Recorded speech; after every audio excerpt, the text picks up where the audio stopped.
Me, snap it! Come here! No, Mike, please. And she turned around and she put her hand out for her friend, who turned and put her hand out for her friend. And then all 6 kids held hands and came across the finish line together, and she goes, wow! Together, we all will do it. Together, we all will do it. I know that there are kids in this room who have been teased and picked on and left out and isolated. Can I get a volunteer of somebody who can share what it feels like? Big round of applause. Come on down.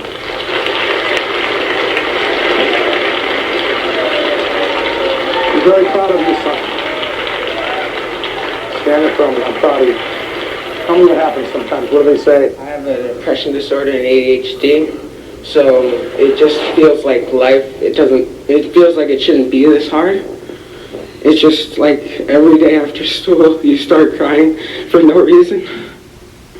What have kids said to you, Ben? Nerd, loser, gay, all that stuff.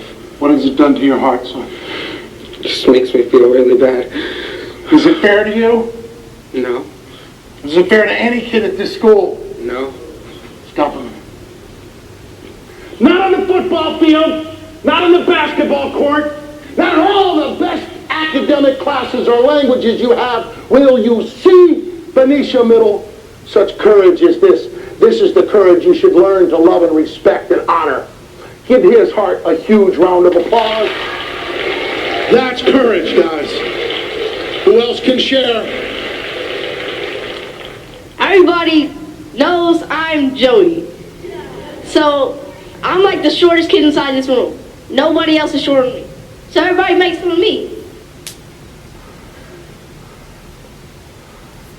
They don't even know, man. It's not fair. Stop a second now, Joe. Take a deep breath. How should we all treat each other? Come with the love now, buddy. Come with the love. Come with the love. How should we all treat each other, Joey? We should just feel how they feel and tell them that ain't right. You shouldn't be doing that. Give that a huge round of applause. Good job, brother. Good job. Good job. Compassion leads to happiness. Big round of applause. This is the mission school you go to. Let them know. Let them know. This is the way you go. This is courage. You guys are awesome. Joy comes from that connection to others. The best thing we can do for a child is to help them learn love.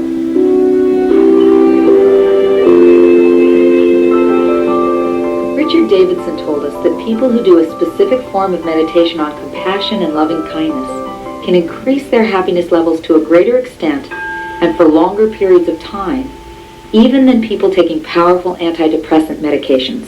There are specific meditation practices which are explicitly designed to cultivate qualities like compassion and loving kindness. 2 weeks of training in this simple compassion practice does change the brain in ways which are similar to, although not nearly as well defined as what we see in very long-term meditation practitioners. There is some evidence to indicate that we actually change the gross structure of the brain, literally the size of particular cortical areas in the brain change in their thickness. We, through intention, can change our brain.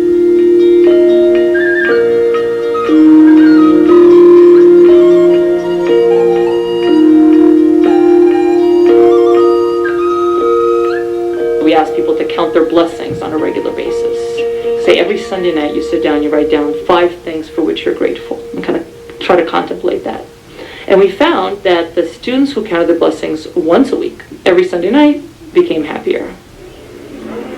A couple studies we did, we asked people to commit acts of kindness on a regular basis. You know, they're going out and they're putting change in parking meters and they're, you know, helping their friend with homework or was visiting someone in the nursing home or, you know, really doing real, you know, concrete behaviors. And it seems to me from our experience that the acts of kindness so far have been the most effective.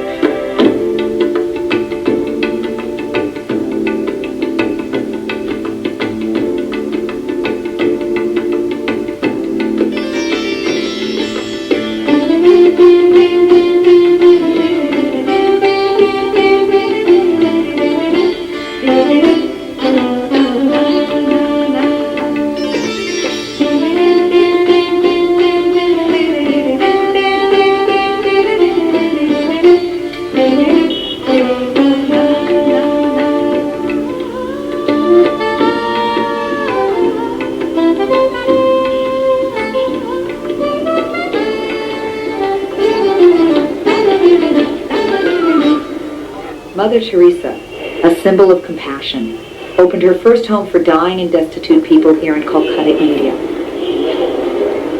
Andy Wimmer is a volunteer at the home. I was a bank and computer manager for many years and a quite ambitious fellow.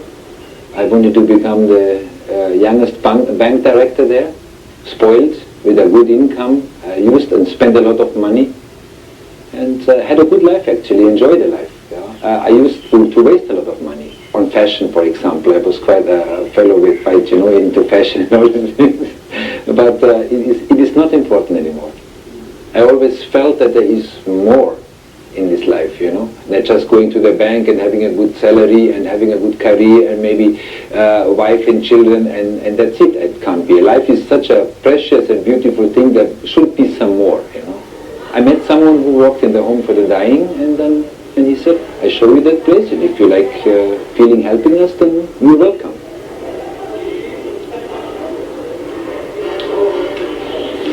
Yeah?